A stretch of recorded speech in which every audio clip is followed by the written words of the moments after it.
All righty. Happy New Year, Red Riders 2026, boys. So, gentlemen, this is the third calendar year that we've done this podcast, believe it or not. Started in 2024, and we are not slowing down anytime soon. Red Riders, Happy New Year to you. Happy New Year to all your loved ones. Do us a favor. Hit that subscribe button, hit that like button. You know I got to say it. You know I hate saying it, but I got to say it. So These do are us a favor and do that. But Slim, Bones, no Phillies talk at the start of the show today. Let's give a round of applause to the champion here. the champ is here, Champ is here. like he's done Congratulations. it before. Like he's done it before, and you're going to hear in his voice. He's been doing a lot of yelling lately, all the celebrations and maybe some adult beverages as well. His voice is toast. But again, Bones, I'll let you speak, but I want to just congratulate you again, you and the Downtowners, for coming in first place. How's it feel? Yep. Oh, it feels awesome. Thank you for the shout out on social media and all that. I'm not going to wish anybody a happy new year. It's past that, according to Larry David. But What was it? What was yeah, this? I think it was the third. The third? Yeah. That's funny. But yeah, that's thanks to everybody. It was just surreal. It's still, I don't think it has sunk in yet. We got another party next week, and maybe that's when it'll sink in, when all these other clubs come and serenade us finally for once after 24 years. We haven't been able to do that. So 24 that years feels of going good. to other clubs, this is going to be our moment. So I'm just so happy for the club. yeah, so I want to talk more about that. So two quick things. If you guys have not been able to check out our Mummers interview, go take a look at that. It's right on our YouTube channel. We sat down with Bones for 10, 15 minutes. And we talked about the Mummers tradition. But Bones, do me a favor. Talk about this serenade and also the sponsorship opportunity and all that stuff. Just give a little plug on that for people that want to get involved. Yeah, so the serenade is January 17th outside of our clubhouse at 148 Snyder Avenue. This is where all the clubs, not just from our division, but there's clubs from like the string bands and the comics that will come down. The clubs from our division will perform their show that they did on New Year's Day, minus the floats and makeup. Oh, wow. And just to show like their appreciation towards us winning the whole thing, and our whole club will be outside of our clubhouse, and our families and friends and our sponsors. So if you want a sponsorship, you go to all my social media. I've been posting about it, different levels. You can go, and it will be on. We're circulating them on social media, where if you send something, we'll just give it a blast, and everybody will just keep on sharing it. And then the day of the serenade, we will have a video wall and a banner where your logo or whatever you want will be on display for everybody to see. Just on the video wall, just be a loop all day of all the sponsors from that time. Frankly, the loop connection, that's a marvelous idea, Bones. That's some ingenious stuff, because I have noticed my algorithm on Instagram, Facebook, everywhere has been flooded with not just the Downtowners Mummer content, but actual Downtowners showing up in my suggestions saying they're getting hundreds of likes on all their stuff. They got all South Philly viewing them right now. So absolutely go over to Bones' page, take a look at that. And if you want your business or company to get noticed, now's the perfect time. And speaking of that Mummer community, jump on over to the Red Corner. Go get some of that love to the Red Corner's page too. Right. Some book club love. All right. So let's get to the Phillies talk here, gentlemen. I'm going to start this in a little bit different way than I think you're expecting. Don Mattingly. Why do you think? Why? Why did we hire him? Why? He's honestly he's a better move than any move I can think of right now at this moment. I'm not even kidding. And then he's exactly what we need. We need a decision maker in October, which Topper has proven year in, year out. All the Topper haters, year in and year out, right? All right, now Topper's gone. Now Mattingly's right next to him, and he's going to be helping him make those decisions. Topper can be calm, cool, collective, Mr. Executive Assassin, saying things to the media to get his message through, and then Mattingly can be in his ear. No, this is the gut now. This is the gut feeling. This is what we got to do. That's how I look at it. He's the decision maker come October. Yeah, and if you look back in 08 when the Phillies started, or 07 and all, when the Phillies started that run, their bench coach was Jimmy Williams, former manager with the Houston Astros and probably other teams, but I don't know them off the top of my head. But everybody said he was like the main guy for Charlie Manuel, and proved out to be. They won championship with him. So I think it's a great move. They've been looking for this hire. I think they had it in mind since that press conference when they were looking for a former manager, they said. Right. And his contract just must ran out recently, and that's why this deal got done later than we thought. And he's a borderline Hall of Fame player, right? So he brings in an aura, a reputation. He's right. I think he's more human to some of these players. So I think it's a great fit, and I think it's a fantastic move. We knew it was coming, but for some reason, after the announcement, how big of an impact he could have really dawned on me.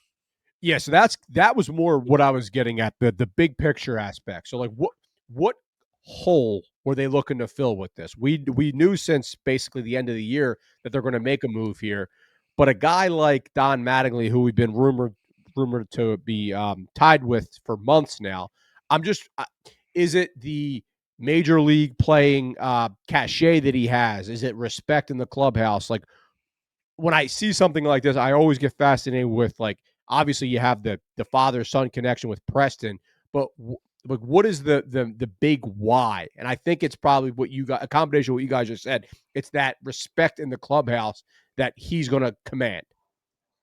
I think it's that, and the getting back to the fundamentals. I mean, they call him Donnie Baseball for a reason, Right. and he did it with young Marlins teams where they were like not contenders per se, but they were thorn in people's sides, and they weren't like an easy fight to go down. And he did it with the Dodgers. Didn't work out there, didn't win, but he had great teams there too. Yeah, I mean, won manager of the year with the Marlins. So yeah, I mean, and he even said himself, this is why I think it's a particularly good hire, because he said himself that he doesn't want to be a manager anymore. Right now, who knows if that changes in the future, but he's saying he was ready to hang it up at the end of last year. And truth be told, Dombrowski came out and said they were looking for. I mean, we're already linked to him, but saying they were looking for a former major league player for that assistant role. I think he said they're looking for a former manager in that role. A manager. Okay. Yeah. Okay. Yeah. So he got both in this instance, right? Right. And I think it's really going to show up in October. I hope you're right on that. All right, so let's transition here. I think enough about Donnie Baseball. The biggest headline right now is the Phillies, and there's been a joke running right now that the Phillies are one of 30 teams interested in Bichette, right? So, Slim, let me start with you on this one. Number one, are you putting any credence into these Bichette rumors? So, number one, I want all Phillies fans, all Red Riders to know, with or without Bichette, right? Is that how you say Bichette? Because I got people correcting me all on Instagram with my pronunciation. You were getting crushed. Yeah, my God. It's like, please. I literally got guys from Junietta telling me how to pronounce things, and I can't stand it. It's a new low for Slim. With that being said, with or without Bo Bichette, we have all the talent in the world to win a World Series. I only like Bichette at second base. I don't like him at third base. And moving him over to second base, that's the issue at that point, is he's an overpriced second baseman. All right, so that's kind of where I am. That's the kind of the truth pill I had to take, the truth syrup that Slim drank right before he came on today. Where are you guys with it? Because at the end, I go back to defense, I go back to money, and I don't think I loved him at second in those two spots, money and defense. So 2 out of 3, I can't say go. So I'm all for it, and it sounds like they're basically telling JT Realmuto, which we'll get into later, make a deal, or we're going to sign. It sounds like sign this kid, and it's got the connection with Donnie Baseball from Toronto. They said they have a really close relationship, And when you sign a guy like that, you just make room for him somewhere. And he's a right-handed bat that can add some pop, play some defense, and go from there. And he's young, so I would love for them to sign him.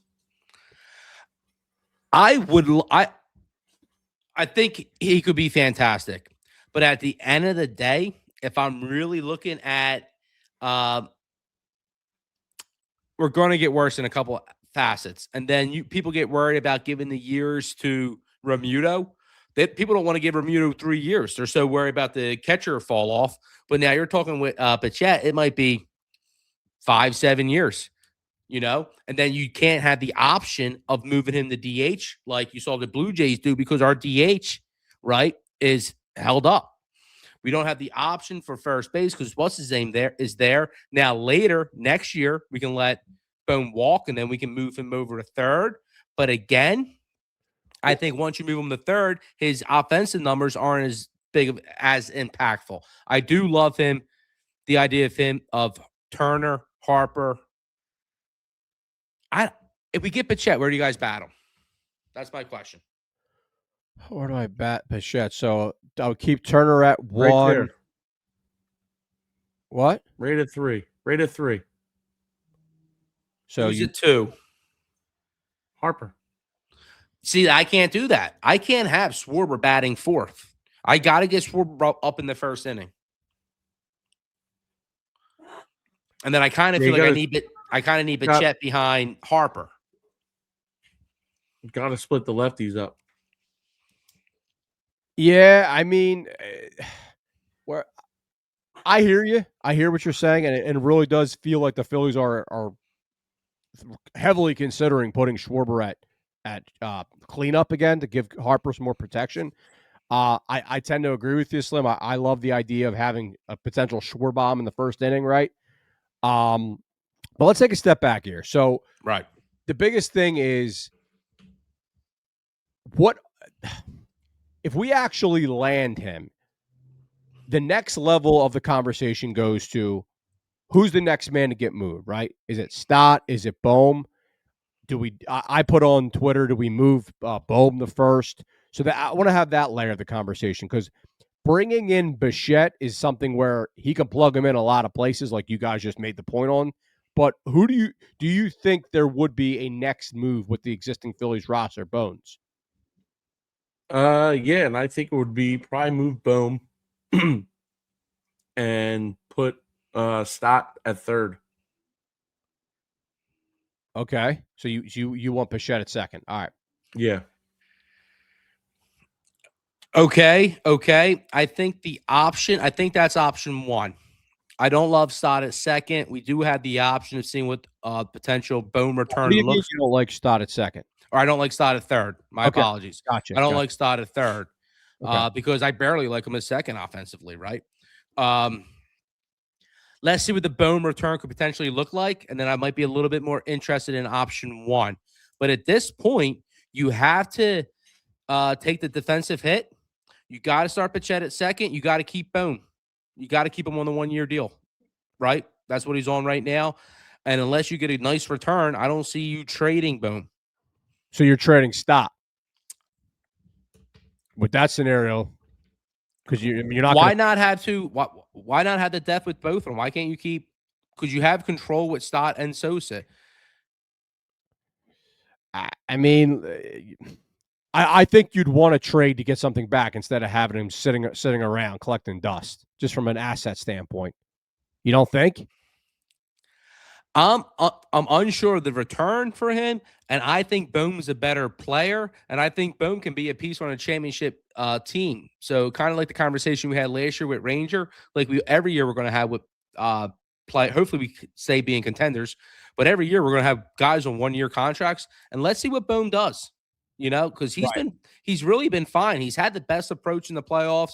Everyone's in a hurry to get rid of him, and the deals I've seen, I don't love. People say Pittsburgh, right? I don't love the returns I'm seeing from Pittsburgh. People say Miami. We train in Miami. He's going to come back and bite us this year. Yeah, I could see that. All right, so you're basically saying, I'm just trying to summarize what I'm hearing here. I'll summarize it for you. Option one's what Bohm said. You trade what Bohm said. You put Bichette at second or third. You trade Bohm. We'll see what the return looks like. Option two is you keep Bohm at third. You ride out his year and you take the defensive hit and you keep Bichette at second all year. You're now saying you have to trade Stott or try to look to move Stott. And I'm saying I would just keep him and not even try to add the. I think he's a bigger asset as a utility guy off the bench. Okay. But your most likely scenario, if we did get Bichette, you're saying that you would just put Stott on the bench. Yeah. Okay, and then Bones, you're saying you would put him at third, right? And then trade Bohm. Is that what I'm hearing? Okay. Yep. All right. Because the keeping Stott around for the bench is a unique one. You don't really hear that one, but well, that's that. So you have a talent prop. You have like a chess piece problem, a talent problem. Maybe you can trade them later on. But you can't tell me the team's better without Bohm unless you are telling me what the return is for Bohm.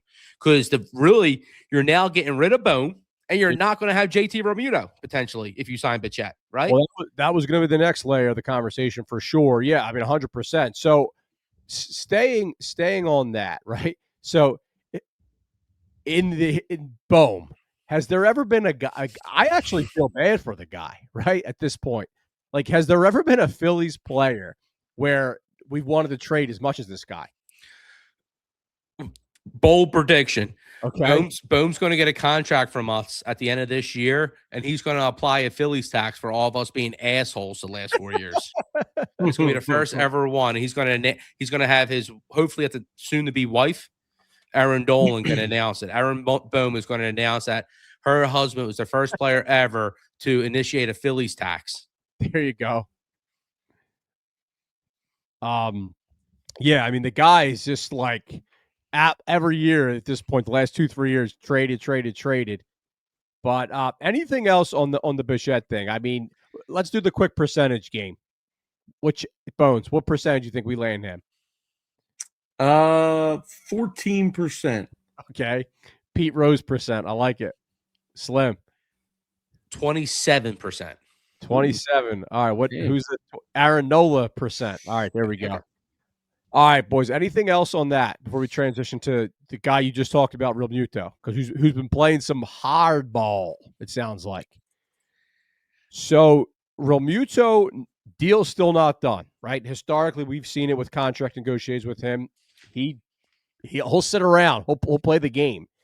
So, gentlemen, I've actually been a little bit disappointed in the beat writers on this topic because they can't nail down if this is an AAV or if this is a years conversation. Apparently, it's everything. So, if you're in this negotiation right now, bring me in. What do you think's going on? Let me start with you on this one, Slim. What's going on? So JT Realmuto, he's an alpha dog. All right. We understand that he's a leader. He's basically the captain. He despite coming off a great year last year where he had some fantastic, even some career numbers, he still underperformed the deal. That's extreme. A little bit of a little, yeah. He had a great year though, relatively to what we were expecting. He's coming off a higher year than we were expecting. He's coming off a high year, especially a little bit in the playoffs, I would say. Yeah, I mean, in the playoffs, he showed up. I don't think he had a great year overall, but I'm not going to. Most games started, right? Yeah. I mean, right? Listen, so that's what I'm talking about. I'm talking about the playoffs and the most games started. So he can come and say, I'm doing this still. He's right? a workhorse. With that being said, he was severely, I'm not going to say overpaid, but his market is not what it was back when he got that first deal. Me and you had this conversation, and Bones had this conversation about a month ago, and you said, does he want to get paid half of what he got paid last year? And the answer is no, he doesn't. Nobody does. So what do you think's going on? Do you think it's just a matter of years and AAV? He's basically sitting there saying, I want 3 years. I want $48 million. He probably came in and said, give me 3 years. This dude might have said $60 million, right? And then the Phillies, they really want to bring him back. It might 1 year, Not the 15 million. Give him 18 million with maybe an option for a second year. Yeah. Maybe just front load it big time on a 1-year deal. All right, just stay on that. So, Bones, what do you think the starting number for Realmuto was? Like, because that's actually a great point, Slim. Yeah. Whatever that starting number was, it must have been a shocker. Yeah, and it probably was 18 to 20 million. and he probably was looking for a 2-year deal. They probably reevaluated the situation and said, listen, we think we were underpaid before. We're coming to get what our value is now, and we want that.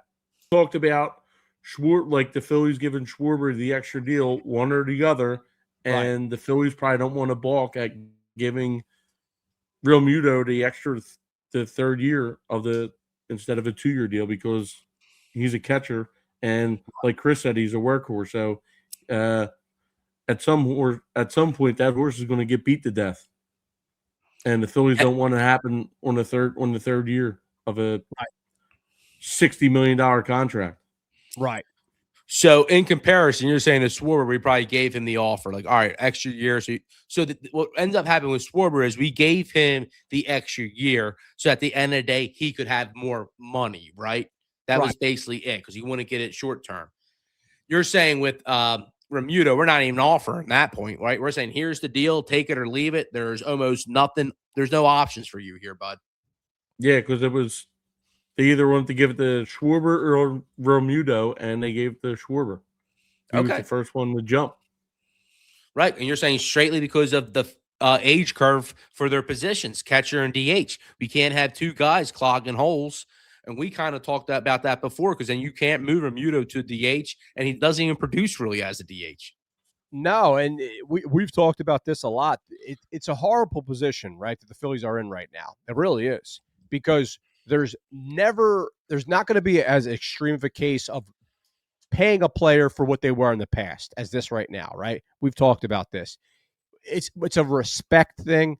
We're paying him for what he's done in the past. Look, he's not a bag of bones, this guy. He's still a good player, but he's not a $20 million player. He's not an $18 million. He's not a $15 million player, but he's probably going to get that type of money. And let's be honest, Castellanos, right? Personality, outfit. He's a dog. Hate him or love him, he's a dog, right? He played every day, like we talk about Realmuto. They're very similar. Realmuto might be a little bit more reserved, but I think that ego is probably very, very similar. And people talk about not bringing it back. If Castellanos is gone and Realmuto is gone, that requires people like maybe Bryce Harper, Bohm, other guys to absolutely step up and become leaders and change this team up a little bit. So before, where I was so worried about losing our captain, well, maybe the captain in general does got to go. Well, speaking to that, thank you for that layup, Slim.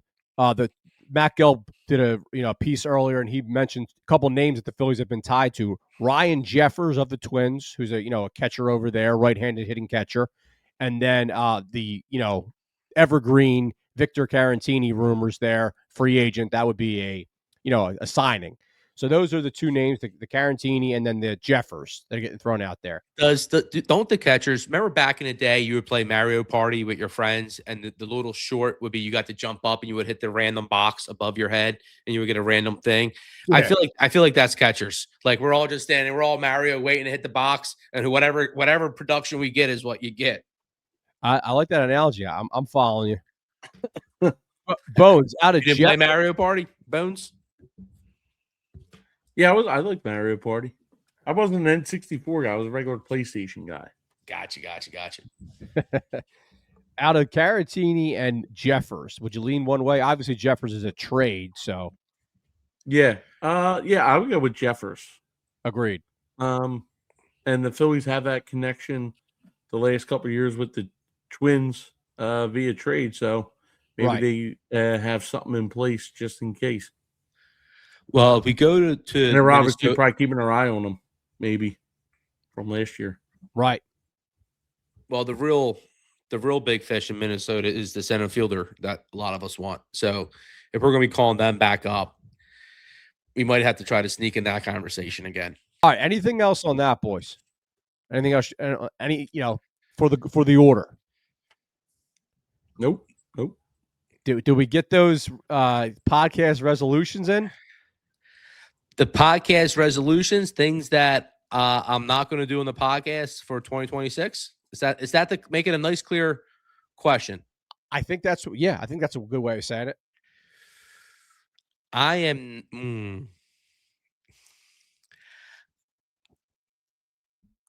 not going to interrupt your Bones. Oh, wow. In the first 5 minutes of the show. All right. I'm not going to say the whole show. I'm just going to go within the first introductions. Okay. I'm not going to interrupt nobody in the first 5 minutes of the show. Okay. Keeping it small. I thought you were going to say lose a bet. And you already lost that one already. That's a good one. Right there. I've been working on the so that's what I'm going to try to work on. And I just effed it up right there. Well, listen, you got plenty of time. All right, so that's funny. So I was going to do one of those as well, Bones. My crutch words are the kinda. I throw the random kindas in there and the 100%. I'm going to try to limit the kindas, limit the 100%. And the other thing is patience. Just patience and grace for my co-hosts. If there's some background noise, it's not a big deal, right? None. What did they say in what was the took out today? Look at that. Thank you. And I apologize for the choice words that I use on that. But what do they say? I always forget. Oh my God. You don't forget because it's like, listen, between me and Slim, we're too ADD. I can't handle any distractions in the background. Right. I got all this stuff. But I was at the woosah. Is that Mr. Deeds? What's that from? No, that's Bad Boys. That's Bad Boys? I don't think so. That's not what I'm thinking. I'm thinking of they're in the therapy session. Yeah, it's Bad Boys. No. Anger management? Anger management. That's it. Ding, ding, ding. Good pull. All right. What's the Bad Boys one then? Bad Boys has one like that too.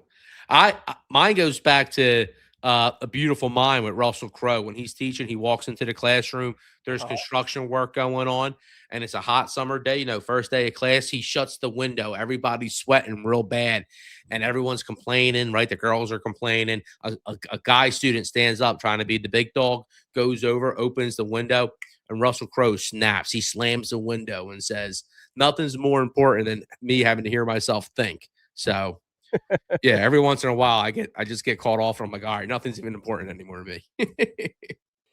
All right, guys. So we hit on all the main topics. Anything else? We good? We're good. Just know the Phillies have a ton of talent and they're going to be contenders again. I'm going to end every episode like that. I love that positive energy. All right, so Happy New Year again. I'm going to say it again, Bones. Congrats again to our Downtowners community and Bones, their fearless leader. If you are still here, Red Riders, hit that subscribe button, hit that like button. You know it helps. We will see you soon.